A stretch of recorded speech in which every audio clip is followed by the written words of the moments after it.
Alright, I'm going to put the carburetor on. This is the stock one to tune the engine. And I've been kind of in a funk because in my mind I'm 17, but I'm very, very close to 60 years old and I've never been there before. So bear with me. Anyway, on the carburetor, to understand a thing,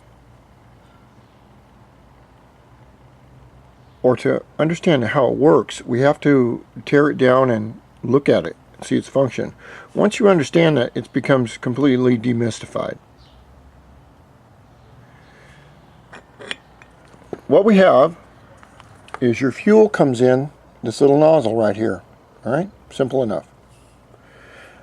If the floats were not here, the fuel would fill up this float bowl and overflow.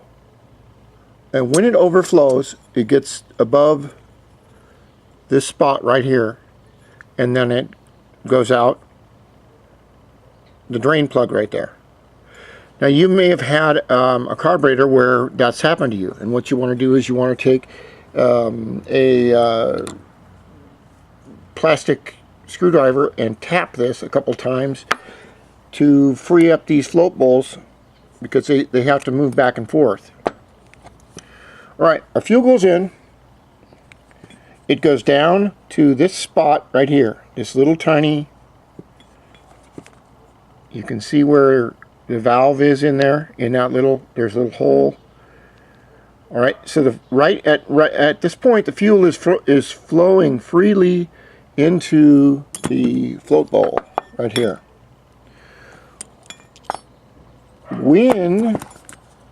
As the fuel comes in to the float bowl right here, okay, the fuel floats these upwards to about there. Alright, when it does that, that little tiny valve that you can see right under my finger closes. Okay, so no more fuel can come in.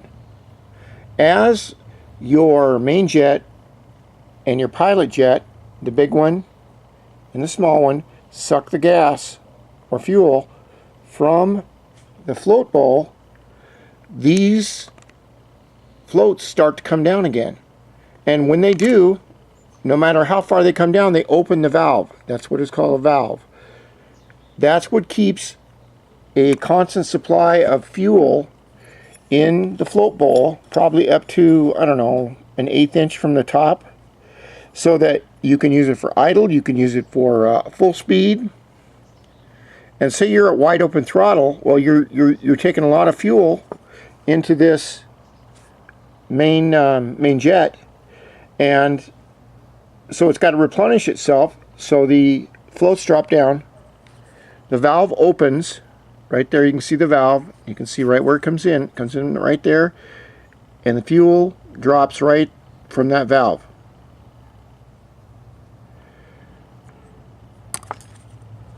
That's what keeps a constant amount of fuel in the bike ready to use.